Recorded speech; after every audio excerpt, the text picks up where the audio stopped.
There was that big movie with Tom Hanks, Forrest Gump. Yeah. The guy who wrote the book got a piece in that. Winston Groom or something? Few films have left a mark on cinema like The Godfather. But behind the smoky rooms, whispered threats, and unforgettable lines lie secrets that have been buried for decades, and some are downright strange. Francis Ford Coppola, the genius behind the camera, was hesitant to direct the film and nearly lost his job after the studio hated his early footage. Yet, what began as a troubled production became one of the greatest movies ever made. Marlon Brando, ever the wild card, loved to improvise, reshaping scenes on the spot. In fact, one of the most famous lines in movie history wasn't even in the script. And the haunting opening scene, with Bonacera's desperate plea to Don Corleone, was actually inspired by the war epic Patton, which Coppola had co-written just years before. Then there's John Cazale, whose quiet brilliance made him the only real choice for Fredo, a casting so perfect that Coppola didn't even hold auditions. But these are just the beginning. From bizarre improvisations to near disasters on set, you're about to uncover 25 weird and hidden facts that even die-hard fans of The Godfather never saw coming. Stay until the end. You won't believe what was kept secret for over 50 years. Coppola was skeptical about handling the project, and the studio wasn't pleased at first. When I realized that I was actually going to make a movie out of the novel The Godfather, I sat down. The movie race can sometimes be so uninspiring that most directors just lose interest on the first day. Why that happens? No one can tell, but to let you know, Coppola was in those shoes. He was never into the movie from the beginning, nor was he the studio's first choice. His services as a cast member were needed when Richard Brooks and Costa Gavras turned it down, and he couldn't get through the book because it was pretty tough. 4 or 5 months later, I was again offered the opportunity to work on it, and by that time I was in dire financial straits with my own company in San Francisco. So I read further, he said.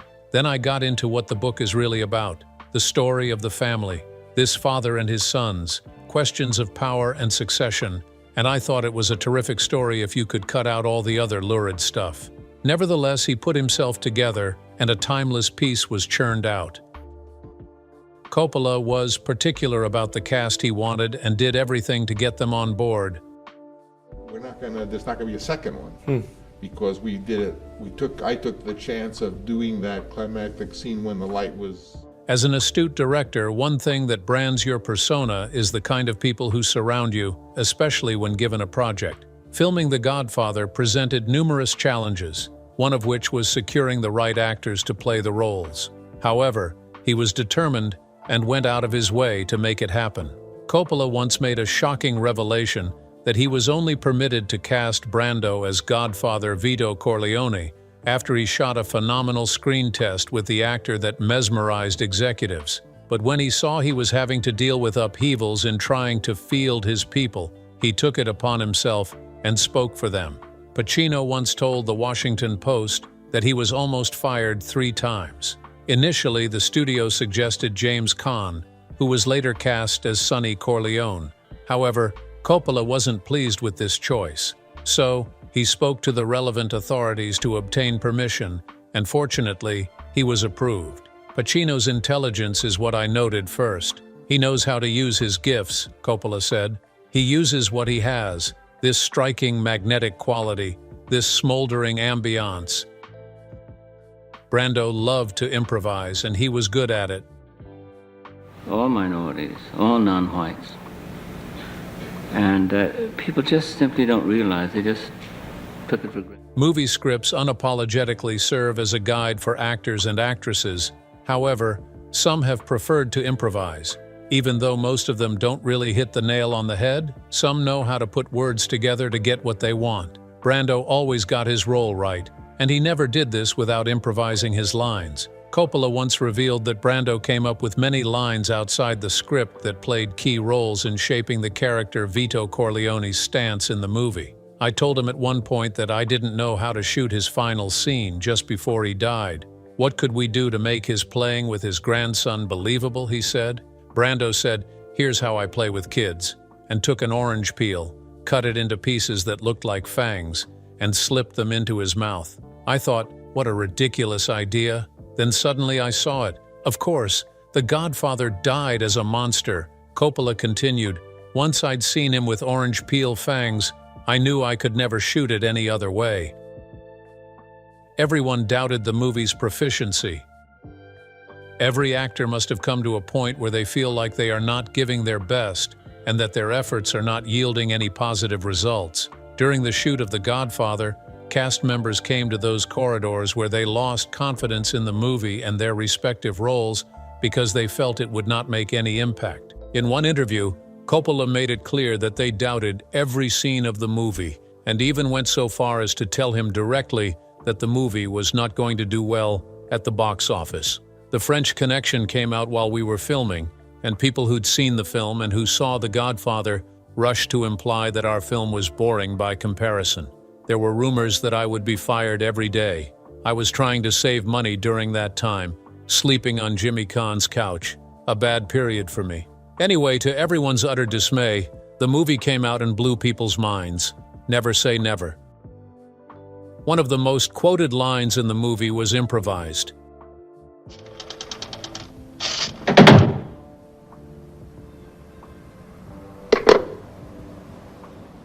In a movie industry where scripts are given the utmost priority, it would be unusual to think that every actor should conform to this rule. But guess what? The movie was filled with so much improvisation that no one believed it until a disclosure revealed some hidden facts. Did you know that in no time, a reporter stumbled upon the real script and revealed some secrets that many wouldn't have ever thought of if not uncovered? In 2016, a Hollywood reporter obtained a draft of the Godfather script, revealing how specific lines came to be. "Leave the gun, take the cannoli," a statement uttered by Richard Castellano's Clemenza, was originally "leave the gun."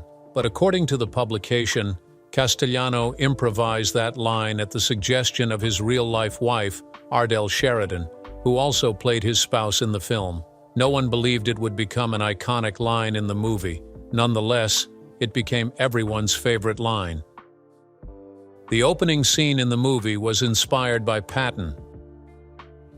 They made her drink whiskey, and then they tried to take advantage of her. Every movie producer knows that inspiration plays a crucial role in creating movie scenes, and honestly, until they have worked through that path, they often seem unfulfilled. During the shoot of The Godfather, the opening scene gave a slight headache, not until Coppola stumbled upon inspiration that changed the narrative. Coppola, speaking in an interview with NPR, disclosed how he got inspired to pen the opening scene of the film. He said he was inspired to write the opening scene of the movie after a friend suggested that he come up with something similar to what he had done with Patton. At first, he was skeptical about it. Nevertheless, he followed his instinct, and the movie turned out well. He says, "You know, Francis, you did such a good opening on Patton. That was such a striking opening for the Patton movie. Couldn't you do something more like that? Something more unusual that kind of got you into it?" Coppola recalled. "After he left, I had the idea to begin in this way with this very, very close shot of the supplicant undertaker Bonacera, and then slowly reveal out of the darkness this, the Don's studio, as opposed to the brightly lit wedding scene, the various characters, Brando himself, his son, Sonny, and what have you. And I rewrote the opening and added it to the screenplay." John Cazale was an obvious choice for the role of Fredo. He said there was something in it for me, on my own. I've always taken care of you, Fredo. Taking care? Securing the right cast for a role can often be challenging, especially when the actors have a proven track record of phenomenal performances. However, in The Godfather, casting director Fred Ross shared his thoughts on how he selected the actor who was the best fit for the role of Fredo. Speaking in an interview for the documentary, Ross made some remarks that exposed how he found the best among a plethora of actors. Though it was tough to cast Fredo, once he saw John Cazale in the play line, he knew he'd found the right guy for the part. He had all the warmth and gentleness. He had all the qualities that I hoped for in Fredo, said Coppola. There was no hesitation to cast him. Within a jiffy, Cazale was already a member of the cast of The Godfather, and the rest is history. Diane Keaton was obsessed with playing opposite Pacino. Yes, I might. Yeah, you did wear think those. so. You had your hair in The Godfather. You wore it back, didn't you? Yeah, I sure did. That wasn't my idea. The movie The Godfather fostered a strong bond among the actors and actresses, making every scene easier to film. Did you know that Diane Keaton was obsessed with playing opposite Pacino? While no one could understand why she did that, it was something she was ready to fight for because it meant more to her. How did we find out? The New York Times, in its usual way of research, excerpted a part of Keaton's memoir in 2011 and uncovered what many were oblivious to. It was revealed that Keaton was usually excited about playing Michael Corleone's wife. For her, the joy was inexplicable, and it propelled her to give a phenomenal performance that was impossible to reject. Poor Al, he never wanted it. Poor me, I never stopped insisting, she wrote. Fortunately for her, their relationship didn't end on screen. Off-screen, they had some bonding that made them unique. It's safe to say that the duo had a good time playing their roles in The Godfather and continued their wonderful experience even after leaving the movie scenes. The time period was a debate. Accept this justice as a gift on my daughter's wedding day. Can you believe it's been 50 years since we first met? Setting up a movie like The Godfather demands some wisdom and practicality. Not everyone understands this, though. But before the movie became a reality on screens, there was a slight hitch in deciding which time period would be the central theme for the film. It took some time for the producers and directors to come to a consensus on what they actually needed. Coppola made a shocking revelation when NPR interviewed him about the subtle fight that unpredictably ravaged the scene.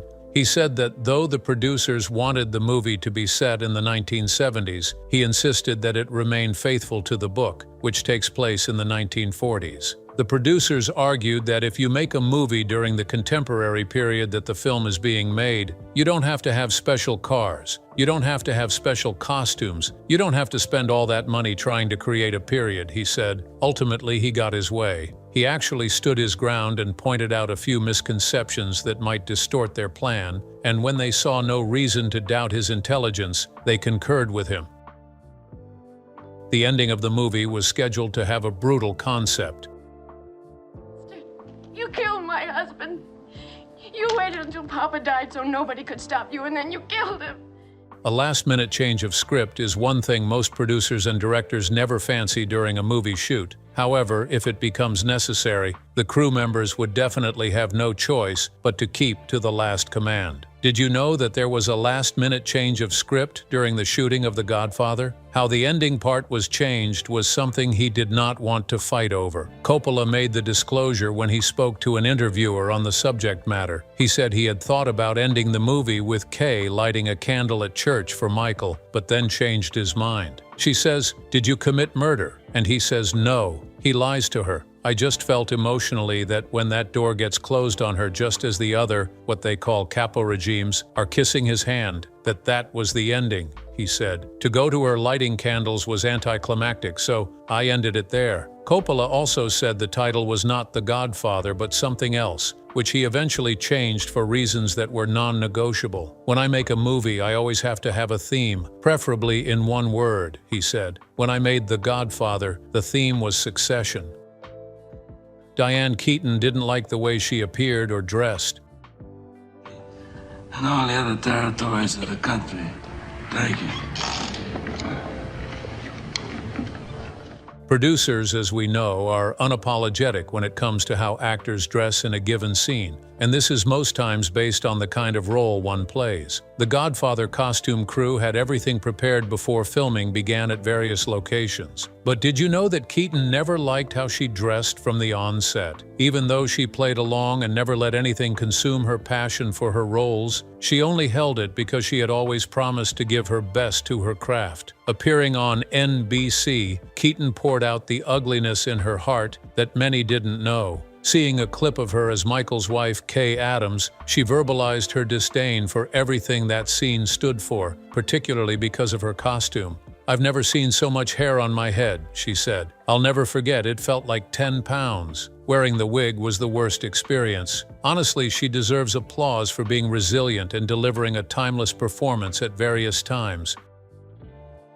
The entire production was fraught from the outset. After the hospital thing, Sonny got mad. We hit Bruno Titalia 4 o'clock this morning. Nothing hits hard as trying to put a piece together when the wherewithal isn't there. It gets even worse when everyone truly depends on your head start, but you can't because you lack the capacity. Before production began for The Godfather, it faced numerous challenges. Nevertheless, it managed to overcome them. Coppola was constantly bewildered about whether the studio would fire him. It was the craziest thought to come to mind, and this happened because he was under pressure to deliver. It even got so bad that his secretary encouraged him not to quit outright, but to let himself get fired. "I didn't have any money. I had 2 kids, one on the way, and I was totally broke. And I knew if they had fired me, then they would have to pay me," he said. But guess what? He later had his way and exacted revenge by firing the 12 people who were naysayers of his vision and wanted him off the project. Coppola eventually gave his all to the project, and thank God he did. Otherwise, it would have both flopped at the box office and in the marketplace. Brando was the cast's favorite. They used to have a saying embossed almost in gold in the front of every studio window. In an industry where hate and subtle rivalries have taken over friendships and bonding, how Brando made that phenomenal feat was something no one could understand. At one instance, Robert Duvall remembered how Brando made every day memorable for them during the shoot of The Godfather. He said he was the funniest person on set and loved causing mischief he ought not to, but in a playful manner. During the wedding scene, we all were mooning each other, Duvall said. Some woman turned to me and said, "Mr. Duvall, you're fine." She turned to her friend and then said, "But did you catch the balls on that, Brando?" Brando won the hearts of everyone, which made him likable to all. Al Pacino was intrigued when called up by Coppola. Such an idol of all of us. Well, when he and all of us got together, Francis Coppola... Al Pacino, before he landed the role in The Godfather, was not as popular as his colleague Marlon Brando. At the time, he was going through a stage that was peculiar to every actor, but somehow luck shone on him. He was somewhat unknown at the time, with only a couple of movies under his belt, including Panic in Needle Park, the film that caught Coppola's attention. Did you know that his reaction was quite awkward when called up for a role in The Godfather? He acted like he had won some lottery, even though it seemed so at the time. Once, the director called up the burgeoning star, who remembers thinking it was strange that anyone would adapt the daunting bestseller, and thought it was even more nuts. "It's not a good role," he remembers thinking. "Sonny, James Caan's role is the part I can play." Thanks to Coppola, who gave him the benefit of the doubt, and I don't think he will be any less grateful for that opportunity. Talia Shire had to put up a fight to land herself a role. That's part of it, you know. I think going to work with those actors, I will tell you, in a movie like The Godfather, it would be unusual to think that getting a role was as cheap as a commodity. Unfortunately for anyone who thinks otherwise, that was not the case. Actors had to fight for a role if they genuinely felt they deserved one. Talia Shire, who is Coppola's real-life sister, had to fight a little harder for her part as the long-suffering Connie. It was truly a taxing exercise for her. Nevertheless, she overcame all odds and got herself a role by proxy. Coppola had thought the role demanded someone who was a bit more homely, an adjective he didn't know his sister was deserving of at the time, plus she had a little on-screen experience. "One of my first scenes, I walked into the camera and knocked it down," Shire recalls. "It was Marlon Brando who said, 'That's okay.'" She later went from being a not-so-good actress to one who was nominated for a Best Supporting Actress Oscar for her performance, and also inspired a future plot for the film. According to Coppola, it was Shire's idea for Kay to have an abortion in the sequel. Robert De Niro was grateful he was cast as Vito Corleone. Me and 4,000 other people, whatever, we all came in. You're gonna take both? From the time Robert De Niro was cast as an actor in The Godfather until after the movie's debut, he remained ungrateful in no way. The actor, who won an Oscar for his portrayal of the young Vito Corleone, never believed he would have gotten that far without the help of the producers and directors. It felt like a dream, and somehow being part of the project made him a fulfilled man. Speaking to Vanity Fair, he revealed how happy and fulfilled he was after his role became a big hit on the screen in The Godfather. "I was honored that Francis asked me to do the part," he said. adding that he meticulously watched Brando's performance over and over again. I looked at it in a kind of scientific way. Robert's life changed intrinsically after featuring in The Godfather, and this was only possible because Coppola believed in him so much that he invested in his credibility. Although most people are not aware of this, Robert has repeatedly affirmed that he owes Coppola his allegiance for life. Real-life mobsters got involved in the making of The Godfather.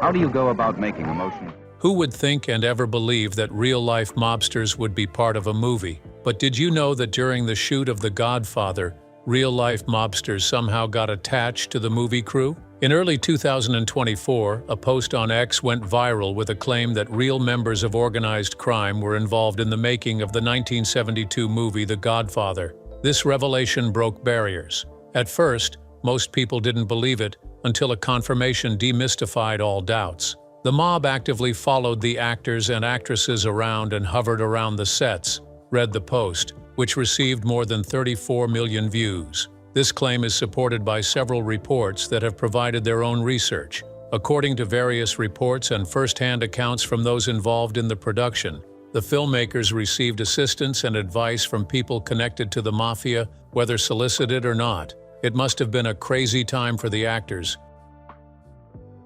Johnny Russo, who played Carlo Rizzi in the film, got his role through connections. And he is also the author of a tell-all memoir, Hollywood Godfather, the most authentic mafia book you'll ever read. Securing a role in movies doesn't always come as easily as one thinks. On many occasions, it is often a matter of making the right connections. The movie The Godfather featured many actors, but what if I told you that some got there through some weird connections? Johnny Russo, who played Carlo Rizzi in the film, claimed to have mafia ties and secured his role through those connections. This has to be the craziest reason why someone gets a role. Nevertheless, he played the part so well that producers applauded every one of his performances. According to a 2020 memoir, Hollywood Godfather: My Life in the Movies and the Mob, Russo was associated with Colombo, Frank Costello of the Luciano crime family, and Carlo Gambino, the leader of the Gambino crime family. Speaking about his Godfather co-star James Caan, Russo told the New York Post in 2022, "He's hanging around with mob guys like Carmine Persico, and mob guys all know me already. I came from Mulberry Street. How do you live on Mulberry Street and not know mob guys?" Russo leveraged his connections, and it worked in his favor. Today, he is one of the most talked about actors in the movie, all because he played his cards so well. The cat was an oversight. Zany will move against you first. He'll set up a meeting with someone that you absolutely... Scripts usually serve as a guide in a typical movie shoot, but did you know that there are times when most scenes just happen outside of the script? Without exaggeration, a handful of them fit their intended purpose. Did you know that as Don Corleone calmly explained his idea of friendship to the Undertaker Bonacera, the first nearly complete body shot of the Don revealed an unexpected guest, a gray and white cat sitting in Marlon Brando's lap? Did you know that the cat in Marlon's hands was never planned for? The director revealed what happened behind the scenes, and many couldn't help but express their shock. "I saw the cat running around the studio and took it and put it in his hands without a word." Brando apparently loved children and animals, and it became part of the scene, but it also nearly ruined the shot. When the sound crew listened to Brando's dialogue, they couldn't understand a word he was saying and feared they would have to use subtitles. The problem wasn't Brando but the cat, whose purring wrecked the sound. You can still hear it on the soundtrack. The horsehead scene.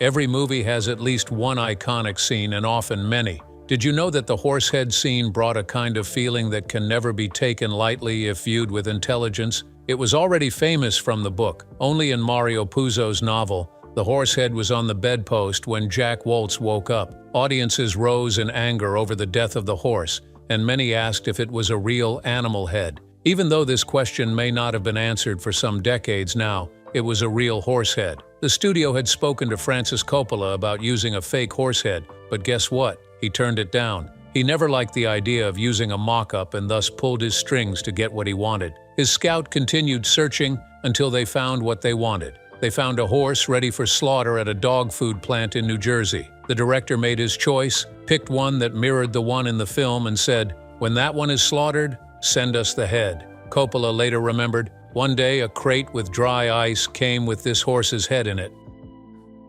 Only a few unorthodox camera shots were used. Amen.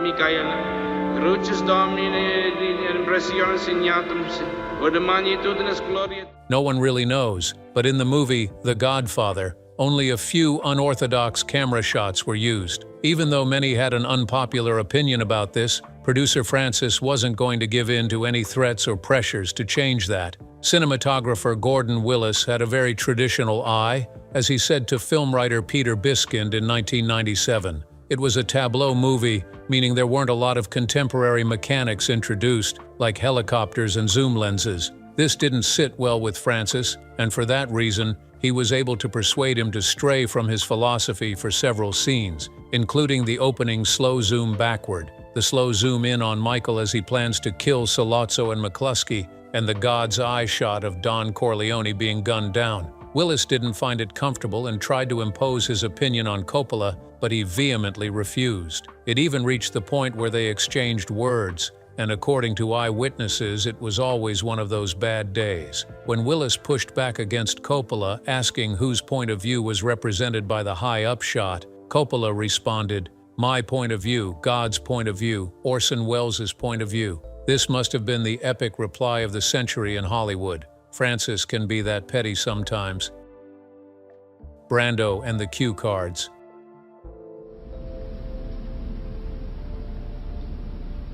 You're not too tired, are you, Tom?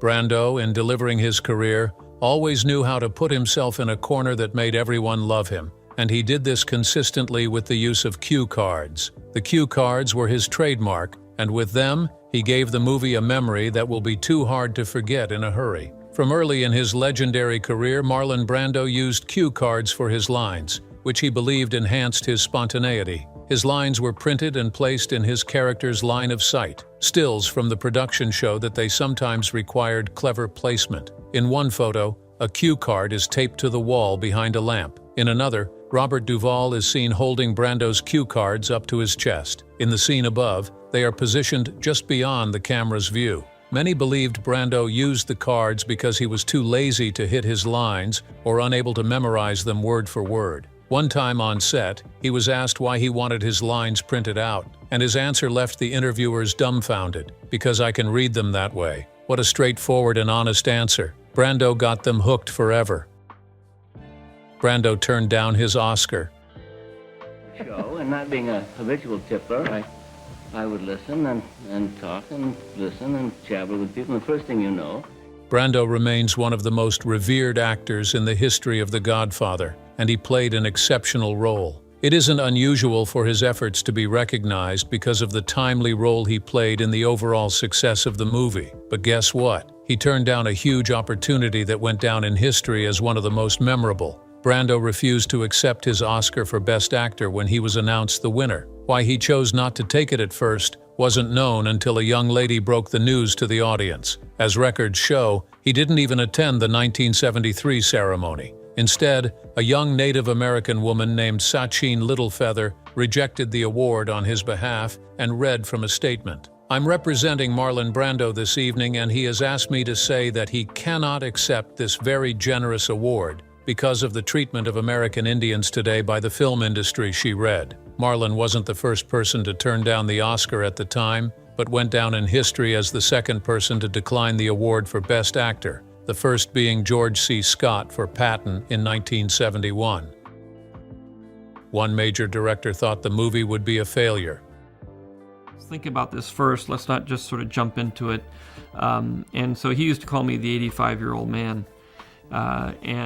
Today, The Godfather is regarded as one of the greatest movies in history, but no one knew that one major director initially thought the movie would be a failure. During the filming of The Godfather, Francis Coppola's best friend George Lucas, who is also a cinematographer, joined the project to the point that he even shot some of the scenes. However, while helping his friend, many people were unaware that he had a biased opinion about the movie. Before its release, many people believed the movie was going to flop at the box office, and guess what? Lucas was part of that bandwagon. Even though he didn't show it to everyone, he made a statement that indicted him forever.